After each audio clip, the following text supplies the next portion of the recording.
Endlich rufe ich auf die Apostel der letzten Zeiten, die treuen Jünger Jesu Christi. Kämpfet, Kinder des Lichtes, ihr die kleine Zahl, die ihr sehend seid, denn die Zeit der Zeiten, das Ende der Enden ist da. The apparitions of Our Lady of Fatima are absolutely unique in the history of the Church. They certainly have exceptional religious value because saving souls and bringing them back to God is Our Lady's main concern. But the apparitions also have a big impact and influence over the course of mankind's history. It is true that God is the one who guides history, but God created man and made him free. Therefore, man is able to influence and change his own history.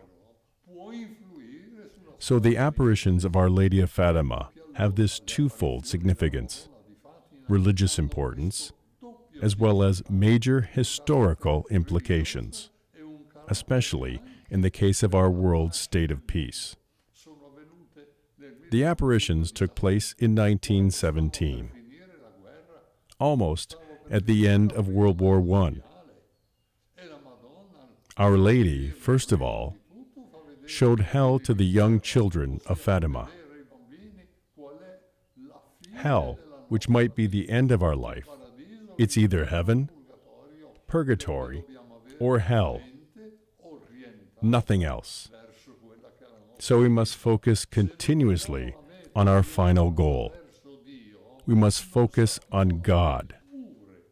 Otherwise, we won't even be able to understand our own life on earth and its meaning. Also, Our Lady talks to us. She talked to us not to announce new wars, but in order to avoid them. If we'll listen to her words, pray the rosary, practice the devotion to the first 5 Saturdays, and to her Immaculate Heart, then there will not be another war. Otherwise, if they will not hear her words, under the pontificate of Pius XI, a new and much worse war would begin. Our Lady has requested the consecration of Russia.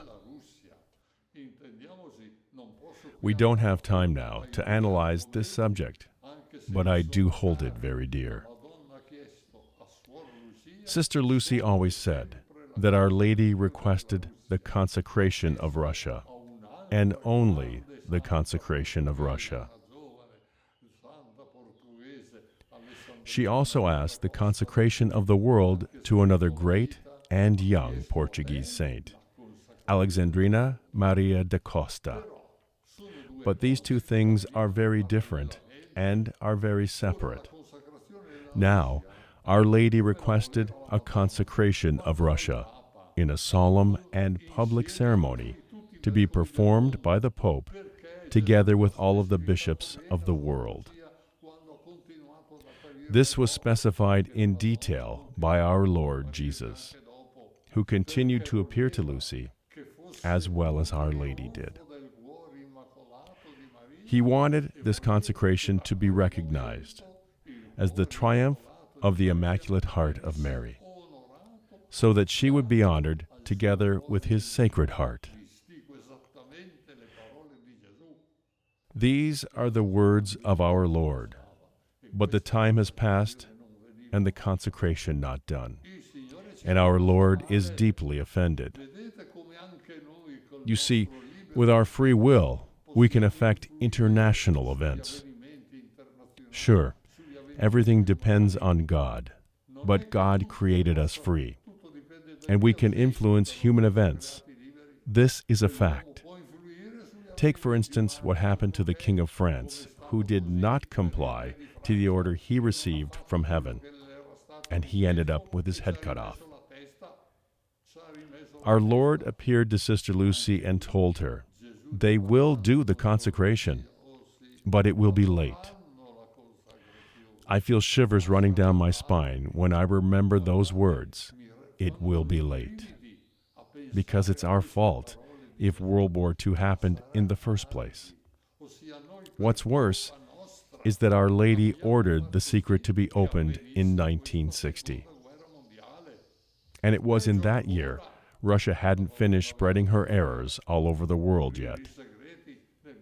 They didn't do it. Unfortunately, they didn't open the secret up, and Russia spread her errors all over the world. The conversion of Russia would have been a triumph of the Immaculate Heart of Mary, which would have been recognized by the entire world. That's why our Lord wanted a solemn and public consecration to be done by the Pope together with all the bishops of the world.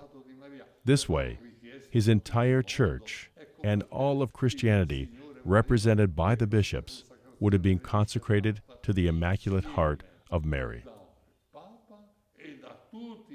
That event will change the course of history. Yes, in 1984, the Pope quite timidly attempted to consecrate Russia in St. Peter's Square. I was there, just a few feet away from him, because I was the organizer of the event in St. Peter's Square.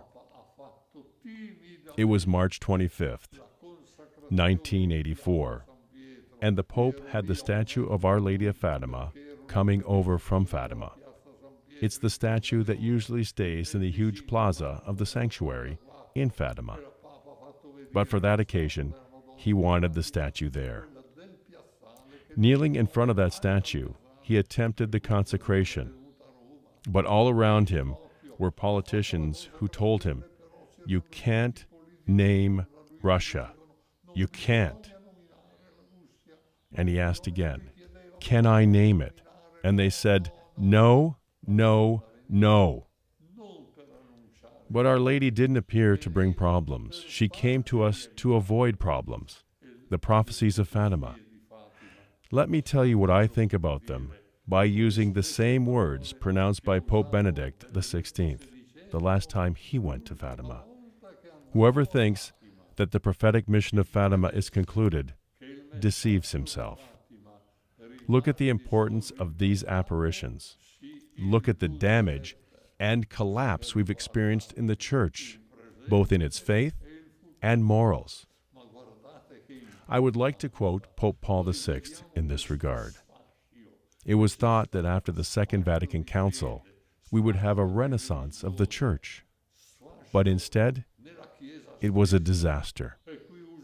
Within the Church, the smoke of Satan had entered in the Vatican. They believed in a renaissance of the Church, but it was a disaster.